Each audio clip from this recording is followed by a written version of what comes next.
Bonsoir et bienvenue sur NTD Actualité. Vendredi dernier, le Conseil constitutionnel a validé la loi Billon, soumise par la sénatrice Annick Billon. Cette décision historique renforce la protection des enfants en France en définissant l'âge de consentement à 15 ans et en pénalisant sévèrement les relations sexuelles impliquant des mineurs.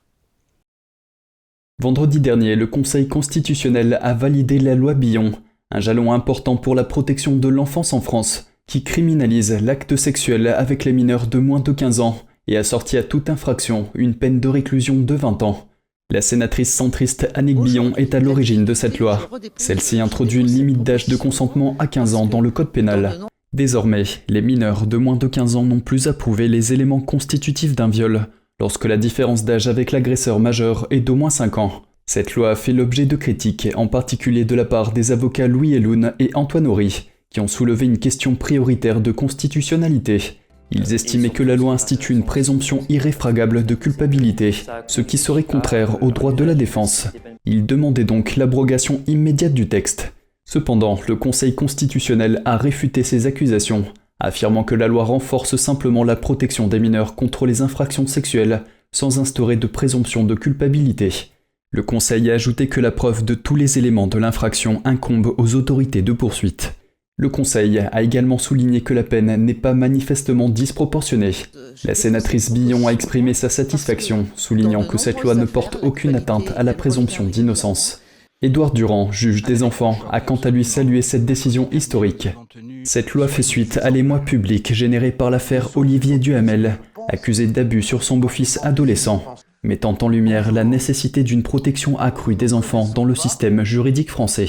Pour Aude Mirkovic, maître de conférences en droit privé et porte-parole de juristes pour l'enfance, il reste à voir si la loi sera appliquée par les juges. Selon elle, je cite, « Il y a hélas en France une complaisance coupable avec la pédocriminalité, y compris lorsque la loi existe. » Et l'ancien leader de l'UKIP, Nigel Farage, a appelé à un remaniement en profondeur du conseil d'administration de NatWest. Le directeur général de NatWest, Dame Alison Rose, a démissionné aux premières heures de ce matin après avoir révélé les détails du compte de M. Farage à un journaliste de la BBC. Il est apparu clairement hier soir que la violation de la confidentialité avait suscité des inquiétudes au sein du gouvernement et les ministres ont déclaré aujourd'hui que Dame Allison avait eu raison de partir. Outre la question de la confidentialité, il y a l'attaque apparente contre la liberté d'expression et l'annulation d'un compte en raison d'opinions politiques. Le compte de M. Farage a été fermé par la banque Coutts qui appartient à NatWest en raison de ses opinions décrites par la banque dans un dossier interne de 40 pages comme étant xénophobe, chauvine et raciste. Cette décision a été prise par NatWest sur la base de messages postés sur les réseaux sociaux, d'apparitions dans les médias et de sa page Wikipédia. NatWest est détenu en partie par le contribuable. Le président du groupe NatWest, Sir Howard Davis, a promis de procéder à un examen indépendant des modalités de fermeture de compte prévues par Coutts à la suite de ses préoccupations. Nigel Farage s'est exprimé plus tôt, a dit ceci. Si nous finissons par avoir des comptes en banque déterminés par le fait d'avoir ou non une opinion en vogue à Londres, nous nous dirigerons vers la Chine communiste et un système de crédit social. Je ne veux pas vivre comme ça. Et le PDG d'une grande banque britannique a démissionné hier après avoir commis une grave erreur de jugement. L'ancienne directrice générale de NatWest, Alison Rose, discutait des liens entre l'ancien leader du parti du Brexit, Nigel Farage, et la banque.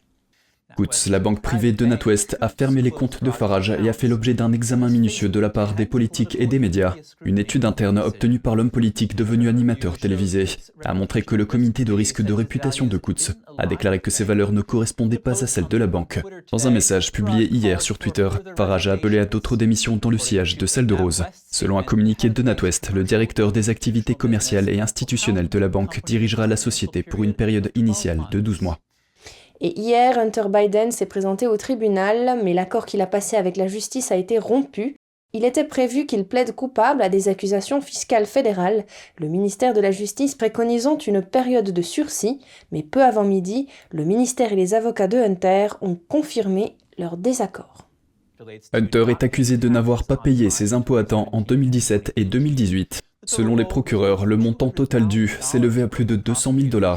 Ils ont également déclaré que les revenus qu'ils tiraient des sociétés énergétiques chinoises et ukrainiennes lui laissait amplement de quoi payer, mais qu'au lieu de cela, il a dépensé son argent pour s'offrir du luxe. Le juge a interrogé Hunter sur sa consommation de drogue et d'alcool, ce à quoi il a répondu qu'il avait suivi des cures de désintoxication pendant plus de 20 ans, mais qu'il était sobre depuis mi-2019. Parmi les conditions de sa libération, Hunter ne peut pas consommer de drogue ou d'alcool et peut être soumis à des tests aléatoires. Le fils du président fait également l'objet d'une inculpation pour port d'armes. Le juge a demandé aux deux parties de préciser si ce chef d'accusation était couvert par l'accord.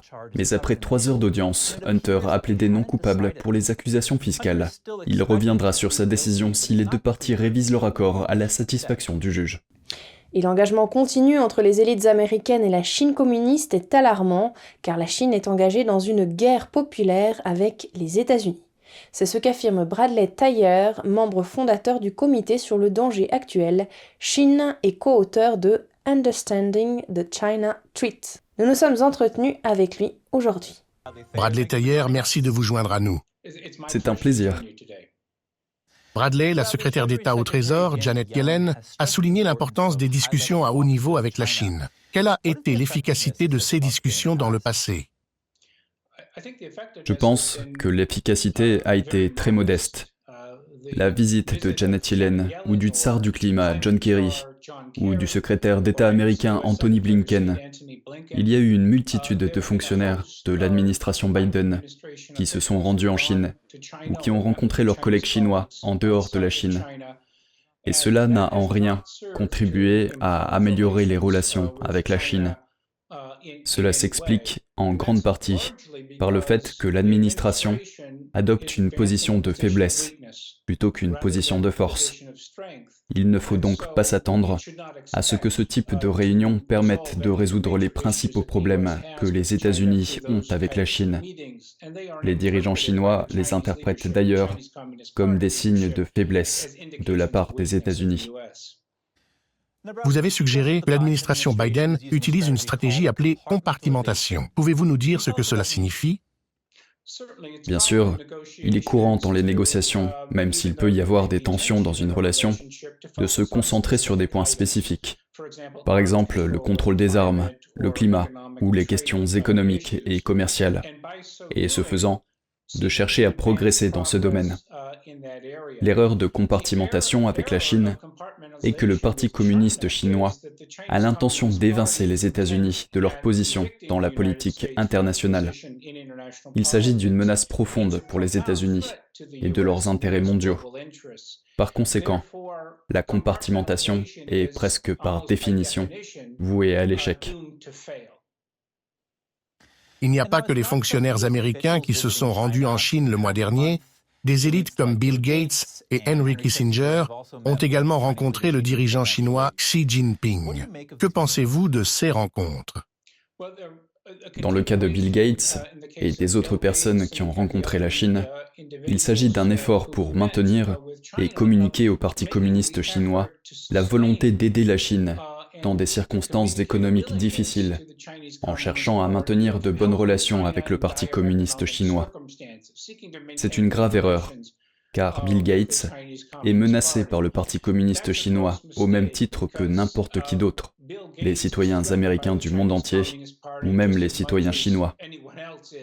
Ainsi, les efforts visant à faciliter les relations avec le Parti communiste chinois peuvent aider Microsoft, mais ils ne servent pas les intérêts de sécurité nationale des États-Unis, de leurs alliés et de leurs partenaires, ni la position du peuple chinois. Vous l'avez brièvement mentionné, mais qu'est-ce que tout cela signifie pour la sécurité nationale des États-Unis ? Cela signifie que l'administration Biden continue d'avancer dans ce que l'on appelle l'école de pensée de l'engagement, qui consiste à dire qu'en s'engageant dans des relations économiques et commerciales avec le Parti communiste chinois, les deux en profiteront.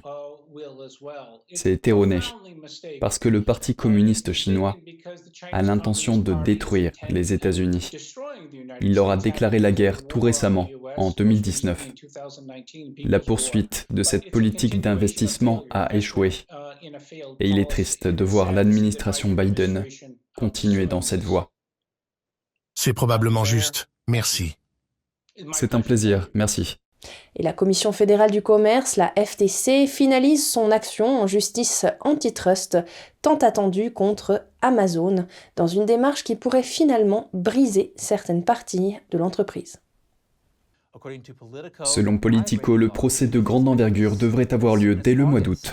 Le rapport indique qu'il remettra probablement en cause un grand nombre de pratiques commerciales d'Amazon.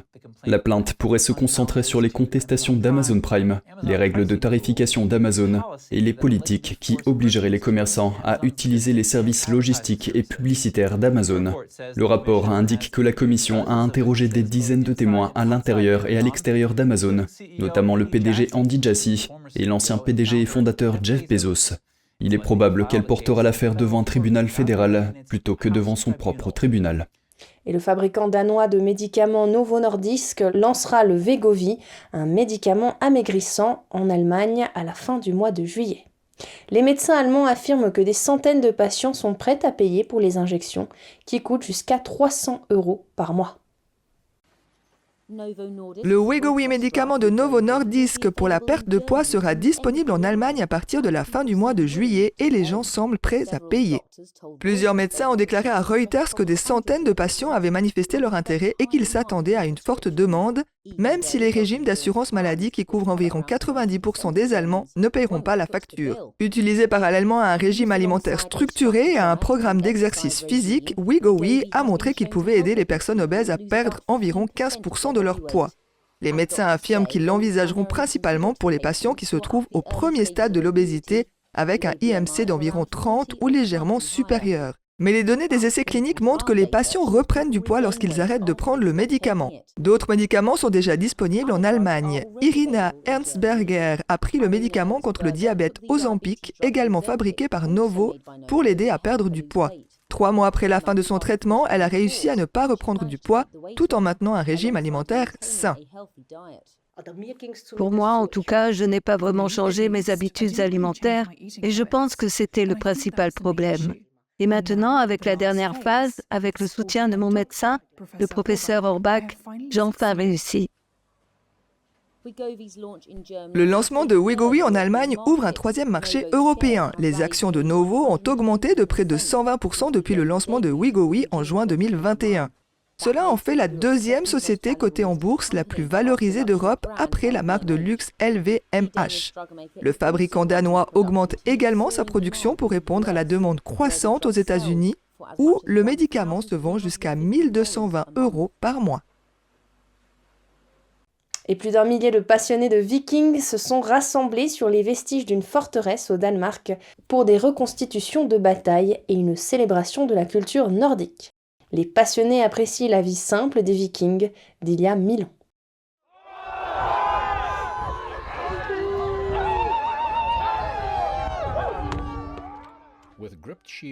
Boucliers empoignés et lance en l'air, cette bataille d'environ 300 guerriers est une reconstitution des hostilités entre un roi viking et son fils il y a plus de 1000 ans. Quelques 1200 fans se sont rassemblés pour célébrer la culture nordique.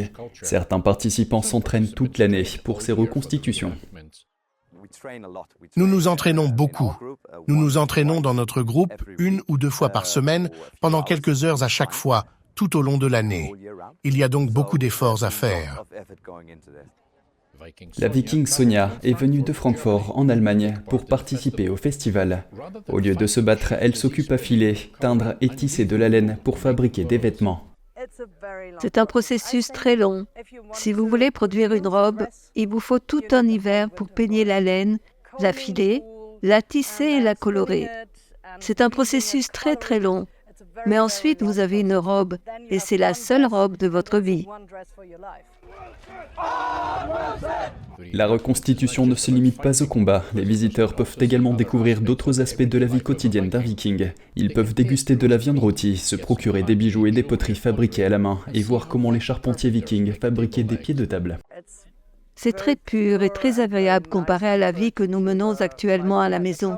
C'est tellement bruyant et stressant, et c'est juste agréable de faire son travail manuel, d'avoir beaucoup de temps.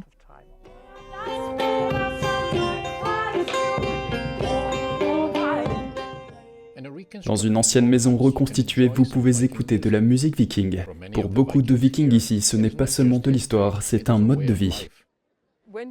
Lorsque vous vivez comme un viking, vous pouvez être complètement calme à la fin. Donc, si vous êtes stressé, ce qui est le cas de beaucoup de gens, soyez un viking et vous serez heureux pour le reste de votre vie. La reconstitution a lieu dans la forteresse viking de Trelleborg, qui a été construite vers l'an 980. Les experts espèrent que Trelleborg et 4 autres forteresses danoises seront inscrites sur la liste du patrimoine mondial de l'UNESCO. Une décision devrait être prise lors d'une réunion à Riyad, en Arabie Saoudite, en septembre prochain.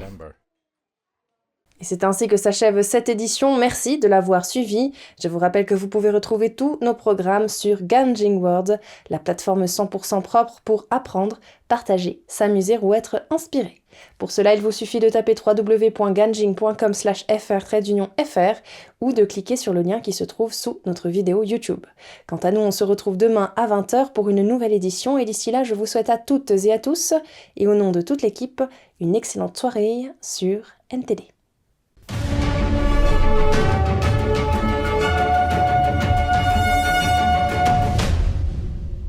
Parce qu'en 45 secondes, j'ai vécu quand même des millénaires. On m'a dit que j'oublierais beaucoup de choses parce qu'il le fallait. Alors je ne sais pas si c'est moi qui ai occulté ou si on... Voilà. Mais j'ai vu des géants qui parcouraient la Terre. On me parlait par exemple d'une civilisation disparue, dont l'Atlantide. On me disait, ça pour moi c'était très important, que Dieu était la force, le mouvement et la vie. Et on me disait que... que lorsque je mourrai, on ne me demandera pas de quelle race, de quelle religion. Voilà, Dieu fait partie, et simplement, c'est la qualité d'être d'un individu qui est importante. Je pense qu'il y a le destin tant qu'on est dans l'ego. Et quand on sort de l'ego, quand on fait tout un travail de transformation, quoi, de transformer toutes nos misères intérieures en vertu, quand on fait ce travail-là, eh bien, on sort de l'ego et c'est la grâce qui nous enveloppe. Et là, on rentre dans la liberté.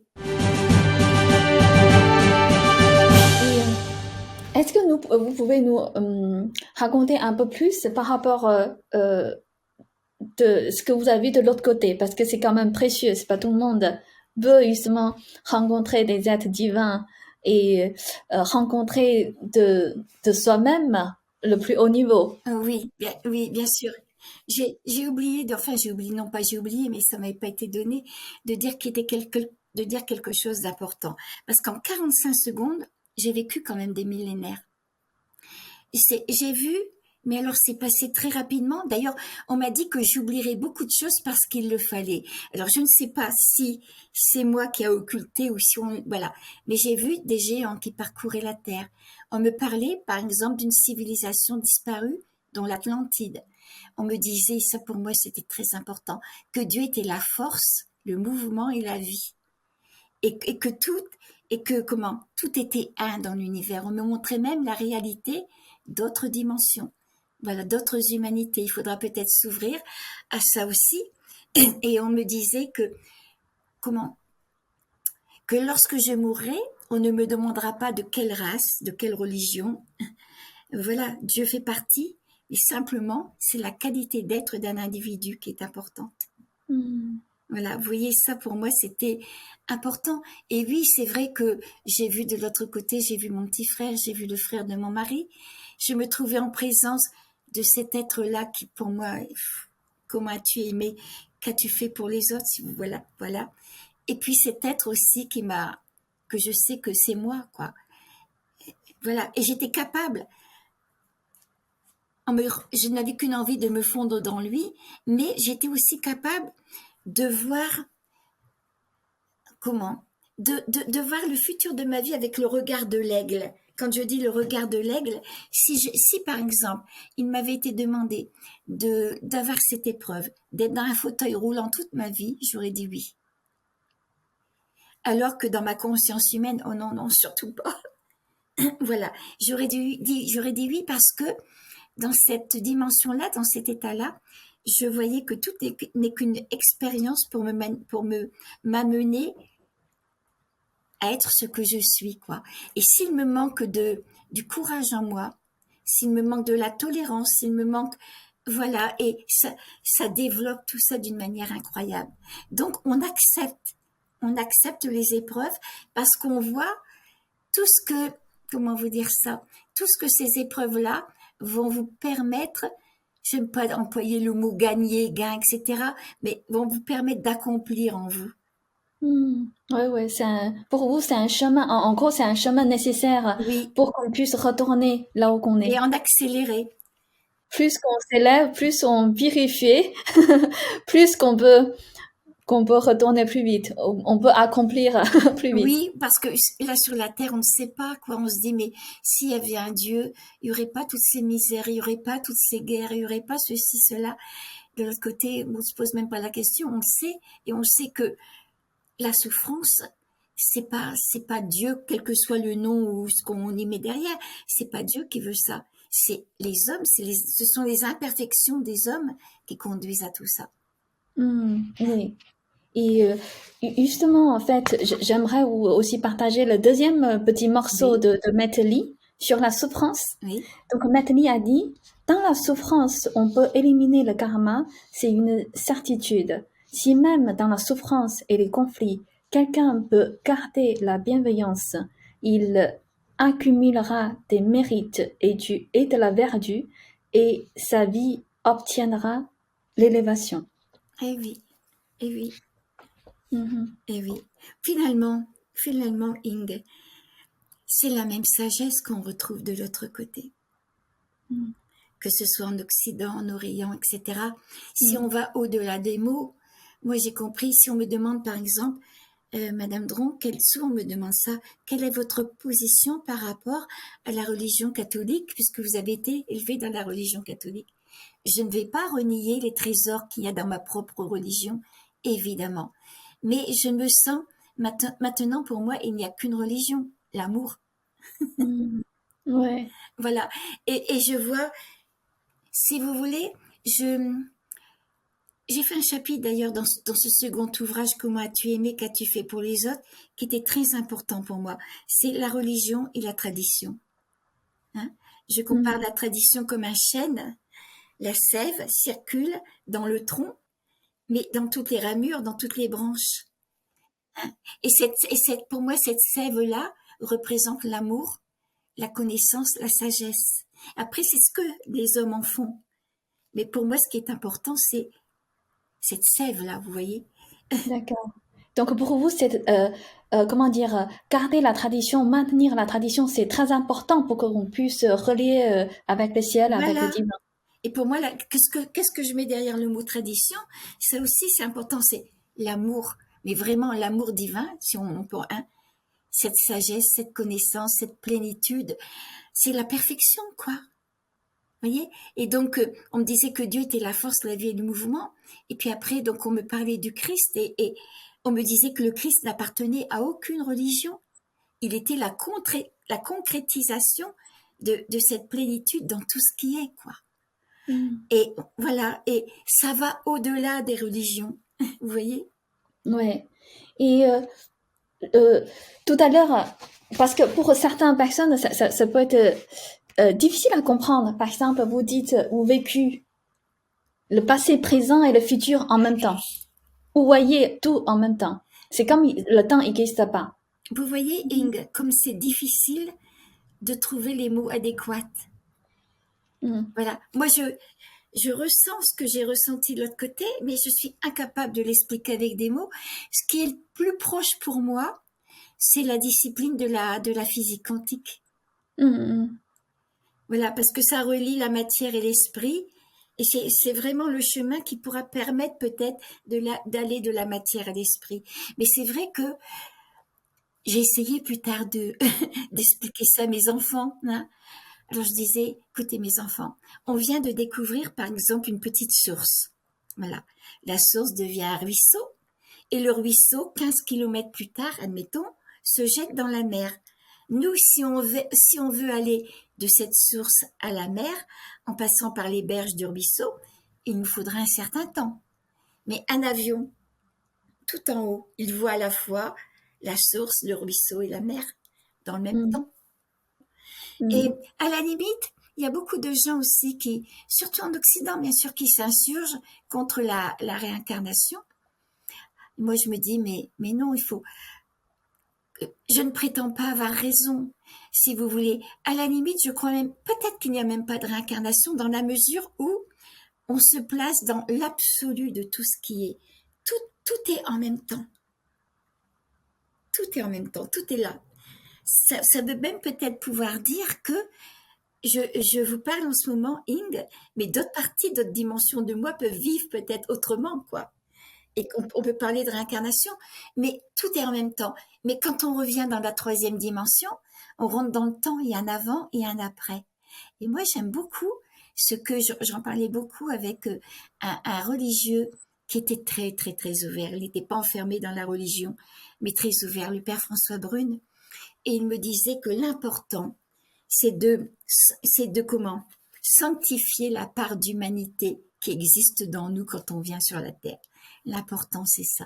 Et je suis d'accord avec lui. D'accord. Donc, en gros, pendant les 45 secondes, vous êtes vraiment dans d'autres dimensions, hors espace-temps, hors Oui, notre espace-temps. oui, c'est ça, oui. Hmm. Oui. Je pense que ce sont les écrits spirituels de différentes races et voilà qu'ils le disent. Nous avons un corps physique, mais nous avons aussi un corps d'énergie, nous avons un corps de conscience, enfin un corps causal, etc. Voilà, tout ça, ce sont des dimensions plus subtiles de notre être. Et quand on fait le grand voyage, quand on part de l'autre côté, on se retrouve sur une des dimensions qui correspond à notre évolution ici sur la Terre, quoi. C'est pour ça que je pense que il est important de parler de cette expérience. Je l'ai fait non pas pour dire, vous voyez, j'ai vécu cette expérience. Il y a des millions de personnes qui ont vécu cette expérience. Mais simplement parce que ça peut tellement aussi aider les personnes qui ont perdu un enfant, par exemple, ou un être cher. Et en même temps, ça peut contribuer à un éveil spirituel. C'est important. Et puis, si on prend conscience que nous ne sommes pas simplement qu'un corps physique, mais que nous avons ces dimensions en nous et que nous allons vivre après la mort et que tout ça, ça aura une incidence sur nos prochaines vies, on peut contribuer à cette élévation spirituelle en nous, déjà ici sur la Terre. C'est important. Oui. Et par rapport à ce que vous avez vu, votre vie future, votre future vie dans cette vie, et c'était plus ou moins réalisé un par un? Ah oui. Ah oui, oui, ça s'est réalisé. J'ai vu par exemple que quand je me suis réveillée, je me suis dit, je vous en supplie, pas ça, mon Dieu. On m'a montré qu'un de mes frères, qui avait 19 ans à l'époque, qui était étudiant, qui était brillant, même intellectuellement, qu'il mettrait fin à ses jours. Vous voyez? Et là, je ne voulais pas. Je me suis même dit, si on m'a montré ça, c'est parce que, eh bien, en sachant que ça pourrait arriver, si un jour il doit traverser des épreuves difficiles dans la vie, ben là, je serai là, quoi. Hein, la famille sera là. Puis non, puis en plus, vous savez, quelquefois, il y a les personnes qui me disent quelle chance vous avez, Madame Dron, d'avoir vécu cette expérience. Je comprends, hein. Je dirais certainement la même chose si c'était quelqu'un d'autre. Quelle chance vous avez eue, mais oui, c'est vrai, mais au sujet de mon frère, quand nous étions tous réunis en famille pour un repas, etc., que je voyais mes parents, mes frères et leur famille heureux, moi, je les regardais, je ne pouvais rien dire. Sinon, j'aurais attristé tout le monde. Et je me disais, pourvu que ça n'arrive pas, vous voyez. Et c'est arrivé, C'est arrivé alors qu'il avait 47 ans, qu'il a traversé une grave crise conjugale et en même temps professionnelle. Et c'est arrivé. Même des choses comme ça. Et même une chose toute bête. Avant de revenir dans mon corps, j'étais dans une ville de lumière, d'or et de pierres précieuses. C'était magnifique. Où on me montrait ce qui risquait d'arriver quand je reviendrais dans mon corps d'ailleurs. Et j'avais mon petit frère, qui était un être de lumière de l'autre côté, qui était près de moi. Et il m'a dit d'attendre avant 17 ans, avant de parler de cette expérience, parce que sinon, à l'époque, donc en 1968, ça serait considéré comme un traumatisme consécutif à un choc opératoire. Alors là, tout de suite, avant que je l'oublie, plus tard, quand j'étais invitée à en parler dans des associations, je me rappelle, j'étais dans le sud de la France et je demande si quelqu'un a vécu cette expérience. Une dame lève le doigt, elle me dit oui, madame, j'ai vécu cette expérience. Je suis venue voir si vous disiez la vérité. C'est son droit absolu, bien sûr. Hein. Je lui dis, à votre avis, elle me dit oui. La façon dont vous en parlez, ça ne trompe pas et j'en ai la preuve. Je lui dis, vous en avez la preuve? Quelle preuve? Alors moi, j'ai vécu cette expérience en 1968. On m'a demandé d'attendre 17 ans, donc 85. Et elle a vécu cette expérience en 1974. On lui a demandé d'attendre 11 ans. Ah, ok. Alors mon mari m'a dit, bon, moi j'ai lu La vie après la vie du docteur Moody, le livre, dans les années 78-79. Mon mari, qui a beaucoup de bon sens, m'a dit, si beaucoup d'Européens ont lu ce livre-là dans cette période, il faut attendre incubation. Hein. Mais elle avait aussi une autre idée. Bon, elle est devenue psychiatre et astrologue. Et elle nous disait qu'en ce moment, le système solaire, en ce moment, donc dans les années 85, le système solaire qui se déplace dans l'espace rencontrait des zones beaucoup plus subtiles. Donc, c'était beaucoup plus facile de parler de cette expérience. Je ne sais pas, vous voyez. Et mon frère me disait aussi que de dire à mon père et à ma mère d'être très indulgents à la fin de la vie de ma grand-mère maternelle, et on me montrait qu'il risquait d'arriver une incompréhension. C'est vrai, c'est vrai. Mes parents s'adoraient ainsi que ma grand-mère, mais à la fin de sa vie, ma grand-mère a fait ce qu'on dirait maintenant un Alzheimer, vous voyez. Hein, on disait un ramollissement cérébral à l'époque, et donc elle ne voulait plus se déplacer, même venir chez mes parents qu'elle adorait, dire certaines choses, etc.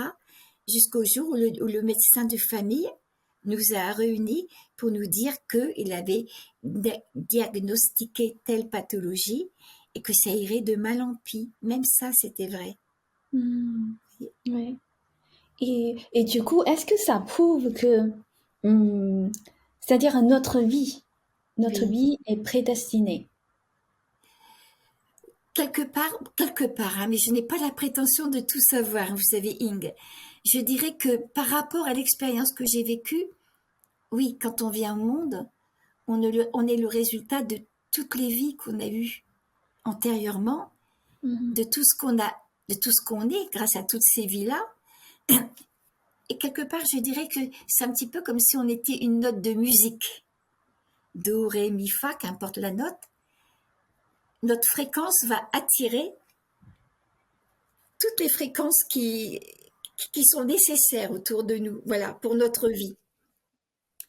Et quelquefois, je me dis, admettons qu'une maman mette au monde un enfant caractériel, violent, ça peut arriver tout ça, et qu'on laisse aller cet enfant comme ça, sans le redresser quelque part. Il ne faudra pas s'étonner que quand il ira à l'école maternelle, qu'il ait eu des problèmes avec les petits copains, plus tard, à l'école primaire, et même dans sa vie avec sa femme, ou alors le métier qu'il va faire, qui ne sera pas apprécié parce qu'il sera violent. Mais si on arrive à canaliser cet enfant grâce, admettons, à des arts martiaux ou quelque chose qui lui convienne bien, cette violence-là, il n'en aura plus besoin. Et donc, c'est un petit peu comme si, dans la fréquence qu'on est, eh bien, si on monte d'octave en octave, on n'attire plus les mêmes choses, ni les mêmes événements. Je pense qu'il y a le destin tant qu'on est dans l'ego. Et quand on sort de l'ego, quand on fait tout un travail de transformation, de transformer toutes nos misères intérieures en vertu, quand on fait ce travail-là, eh bien, on sort de l'ego et c'est la grâce qui nous enveloppe.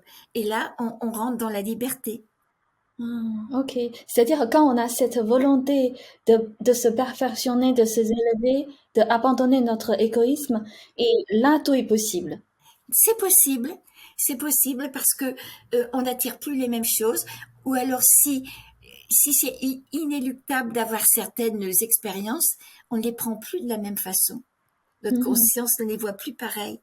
D'accord. Et c'est pour ça que si on élargit cette théorie, une personne, la vie prédestinée et aussi notre société humaine, notre destin de terre, si on élargit cette terre, si la majorité des personnes veut cette volonté de changer, de s'améliorer, le destin de notre planète peut changer. Mais bien sûr, on peut faire le paradis sur la terre. Hein. Si vraiment on était parfait ou proche de la perfection, déjà en chemin, on éviterait les guerres, on éviterait des tas de choses, la haine, le racisme, l'intolérance, on éviterait tout ça. Ben oui, bien sûr. Mhm.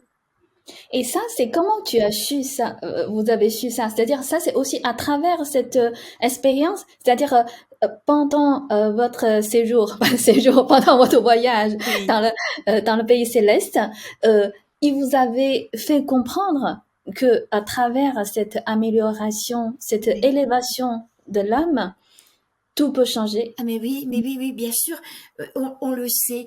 Quand on rentre dans cette dimension sublime, c'est comme si on rentrait dans une salle d'enseignement sans maître.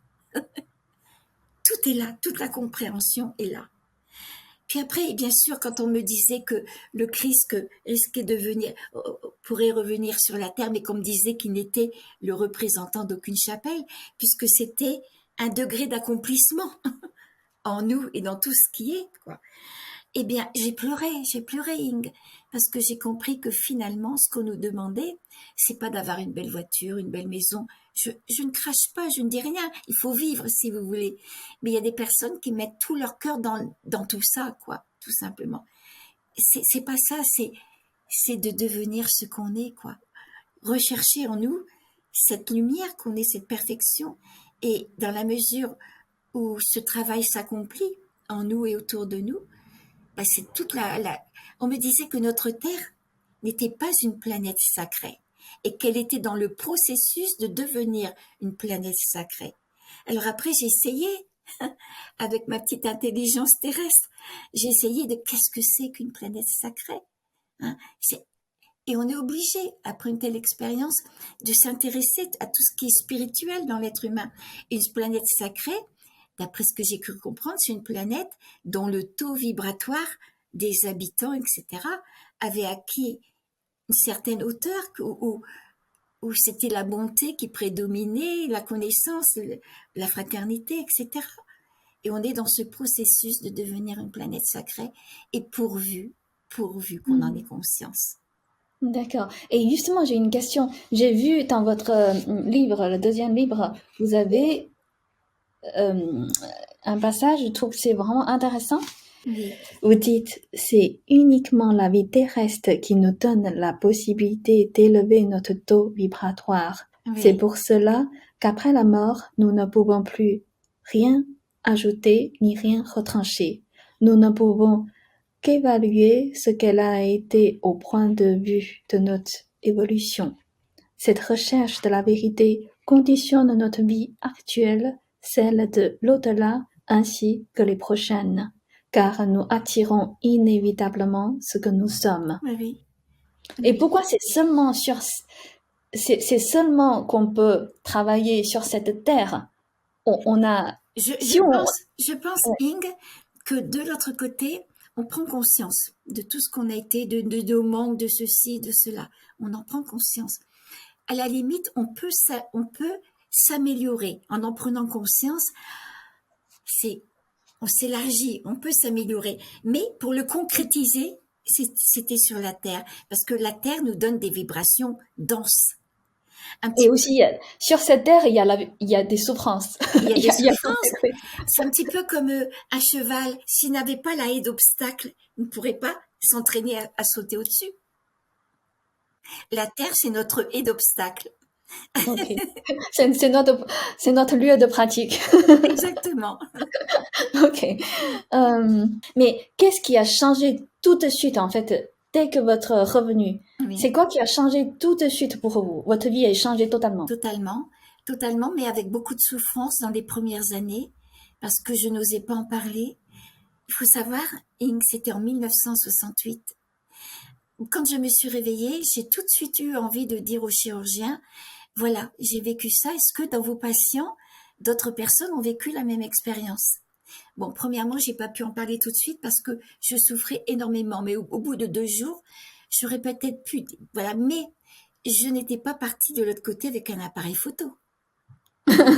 Comment dire à des scientifiques, à des docteurs, maintenant, ça y est, ils sont plus ouverts, on en parle, mais en 68, non. Alors, je me disais, c'est pas possible, il va pas me croire, on va me prendre pour une folle. Voilà. Et mon mari, bien des années après, m'a dit, tu as eu raison d'être prudente parce que à cette époque-là, je ne savais rien de cette expérience. Automatiquement, j'aurais cru le chirurgien ou le docteur s'il m'avait dit, ben, vous savez, c'est un choc opératoire, euh, le lendemain ou dans 8 jours, tout va rentrer dans l'ordre. Si c'était pas rentré dans l'ordre, j'ai parlé avec des médecins, même avec le père François Brune, qui m'a dit que certaines personnes ont été psychiatrisées suite à ça. Ah, mince. Ou alors on leur donnait des médicaments, si vous voulez, pour les nerfs, etc. Mhm. Donc, en moi, j'avais déjà l'impossibilité d'en parler avec des mots. Parce que même notre interview en ce moment, j'essaye d'être au plus près de la vérité, mais j'ai pas les mots pour ça. Ouais, parce qu'il y a des choses indescriptibles. Voilà, j'ai pas les mots. Il faudrait que je sois comme une fée avec une baguette magique et puis tac, et vous faire vivre l'expérience. Mais je n'ai pas ça. Donc j'avais cette impossibilité d'en parler. Et puis en plus, j'avais peur de passer pour une folle. Et puis, comment dire ça? J'avais peur aussi de désacraliser l'expérience. Parce que si je me trouvais face à quelqu'un qui était vraiment dubitatif, qui aurait ricané, etc., en entendant ça, ça m'aurait fait un mal fou. Parce que ça aurait été la salir, mon expérience. Et je ne voulais pas. Alors, il y avait tout ça, bien sûr. Alors, après, même à mon mari, j'ai mis 10 ans avant d'en parler. Même Ah bon? Oui, Pourquoi vous avez peur de parler avec oui, votre mari? même avec ma famille, c'est plus facile à en parler avec des étrangers qu'avec sa famille. Ah, Parce que mon mari, comment dire ça, il n'a pas été élevé dans la religion, alors quelque part peut-être ça aurait été plus facile pour lui de me croire, mais on n'en parlait pas à cette époque-là. Comme il m'a dit après, moi j'aurais plus facilement été de l'avis des docteurs si le docteur avait dit c'est pas possible, c'est une hallucination, voilà. Et je le sentais ça, je le sentais. Et de vivre pendant 10 ans dans le silence complet, c'était très très très difficile pour moi. Tout était changé. D'ailleurs, je m'intéressais, bon, quand mes enfants étaient tout petits, en tant que maman, je n'avais pas beaucoup de temps pour faire des recherches intellectuelles, ni même pour méditer, je l'avoue. Et quand mes enfants sont partis à l'école, j'ai disposé un peu plus de temps.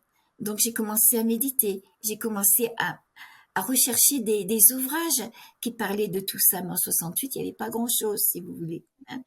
Et puis, on a un ami qui est décédé très jeune, il avait 40 ans, et maman me disait quel malheur, c'est toujours les meilleurs qui s'en vont en premier.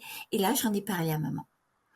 Elle m'a dit, comment tu as fait, ma fille, pour rester si longtemps avec ce secret-là? Je suis ta mère, tu sais bien que j'ai confiance en toi, etc. J'ai dit, oui, maman, je le sais. Toi, papa, et puis Michel, mon mari, vous êtes les personnes à qui spontanément j'en aurais parlé, mais imagine-toi, maman, que tu aurais été très prudente dessus. Je l'aurais senti, ça m'aurait fait très mal. Et mon mari, c'est pareil. Alors, quand je lui en ai parlé, mon mari m'a dit, tu crois pas que c'est un rêve? C'est normal. Moi, j'aurais certainement dit ça. Surtout, va pas dire ça aux voisins parce que tu vas te faire passer pour une folle, etc. Et il a fallu, mais comme il m'a tout le temps dit, il m'a cru. Tout simplement parce que je lui ai dit que dans la salle d'attente de l'hôpital, il ne se faisait pas de soucis. Et c'était vrai. Il m'a dit, j'ai pas voulu te le montrer, mais je me suis dit, comment ça se fait qu'elle sait ça, quoi. Et puis après, quand mes beaux-parents et ma grand-mère sont décédés, dans 2 à 3 semaines d'intervalle exactement, quand j'ai dit à mon mari aussi que nos 2 enfants se casseraient la jambe. Voilà, et tous les 2 se sont cassés la jambe. Un en faisant du ski et l'autre en faisant du saut de longueur. Voilà, il y a eu des choses comme ça voilà, qui se sont concrétisées. Alors mon mari l'a cru, mais il a fallu du temps. Et j'en parlais à dose homéopathique. Et puis je me suis intéressée, mais tout me passionnait après. aussi bien l'énergie, les médecines alternatives, l'homéopathie, l'acupuncture, les médecines spirituelles, comment vibratoires, tout m'intéressait. L'astrologie, la numérologie, la conscience, les cycles de l'univers. Et ça fait peur un peu à mon mari en disant, mais jusqu'où ça va l'amener, quoi. Donc, il nous a fallu du temps à tous les deux pour... Puis après, un jour, j'étais invitée donc, dans une émission de télévision. C'était la première émission sur ça, Les Explorateurs de la Mort, en 1989. Et je me suis trouvée avec d'autres personnes qui ont vécu la même expérience. On n'avait pas le droit de se parler au départ pour ne pas s'influencer. Mais mon mari a pu parler. Il s'est rendu compte que toutes les autres personnes parlaient de leur expérience presque avec les mêmes termes que moi. Alors il s'est interrogé là aussi en disant « Oui, c'est vraiment passé quelque chose. » Et puis, comme il me dit tout le temps, je ne t'ai pas trouvé transformée à 360 degrés. Mais il me dit « Bon, pour mon mari, j'ai toujours été quelqu'un d'assez ouvert, d'assez tourné vers les autres. Mais il me dit « Après cette expérience-là, c'est comme si ton cœur s'était ouvert à tout l'univers, à tel point que quelquefois, j'ai l'impression de passer derrière tout ça. » Alors que non, j'aime mon mari, mes enfants infiniment, mais c'est vrai que la misère, que quand on me demande quelque chose, ben je suis présente, quoi. Alors que c'est difficile encore pour lui. Vous voyez, ce sont des choses comme ça qui...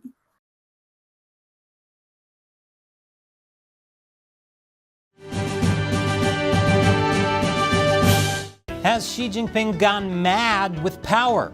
His latest moves indicate he might try to become emperor. Welcome to China Uncensored. I'm Chris Chappell. In the grim darkness of today, there is only war. Xi Jinping is on his way to becoming God Emperor of the Chinese Communist Party. Xi is incredibly ambitious. Since he came to power, 5 million of his political rivals have been investigated in what he calls an anti-corruption campaign. The anti-corruption campaign largely targeted officials in a clique tied to former Chinese leader, Xi's biggest political rival, and humanized frog Jiang Zemin. With his enemies weakened, Xi was able to remove term limits to his power, essentially becoming leader for life.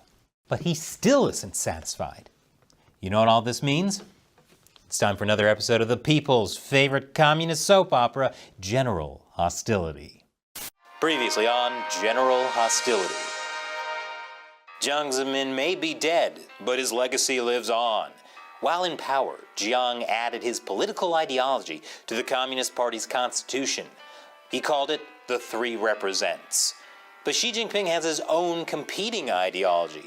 Xi Jinping thought on socialism with Chinese characteristics for a new era.